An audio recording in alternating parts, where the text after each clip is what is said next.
Өнүгүп атат, Жалал-Абад курулуп атат, Жалал-Абад чоңоюп атат. Бул аябай жакшы көрүнүш, бул жакшы тенденция. Бул биздин мамлекетибизди өнүгүүсүнү көрсөткөн көрсөткүчтөр да. Бирок деген жери бар. Бул стройкалар жасалып жатат, болуп атат. Мына мисалы үчүн, тиги Жүсүша бар bizde спорт школ.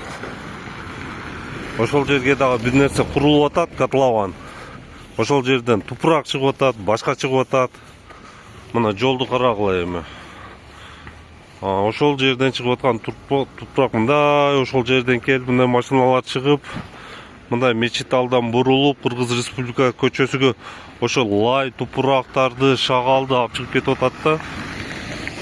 Эми башка мындай цивилизованный мамлекеттерге барсаң, стройкадан чыгып жатканда машиналардын дөңгөлөктөрүн жуйт да, шаарга жана чыкпасын деп, карагыла. Мусор чыкпасын деп. Биздикилер ушундай 40 тонна жүктөйт, кетет. Маяковский көчөнү 2 жыл мурун жасаган.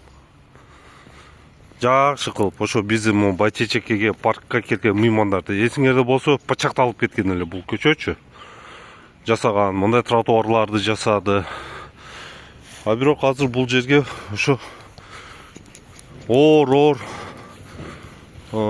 самосвалдар жүрүп, бул жолду пачактап атат да. Мына көрсөңөр. Мисалы мына. Жол акмагы чыгып кетиптир. Мына пачакталып турат. Мына көрүп атасыңар. Себеби машиналар оор да, ана иш жүрүп атат дегенде көрүп атасыңар. Машиналар оор, мындай асфальтты жөн эле 30-40 тонналык машиналар пачактап чыгып өтүп кетип атат. Мына могул жер лай. Талада эле жүргөндөй болосуң. Мына жолдо акыбалын көргүлө. Мына бул жерде чоң бир ошо спорт имараты курулуп атат болсо керек.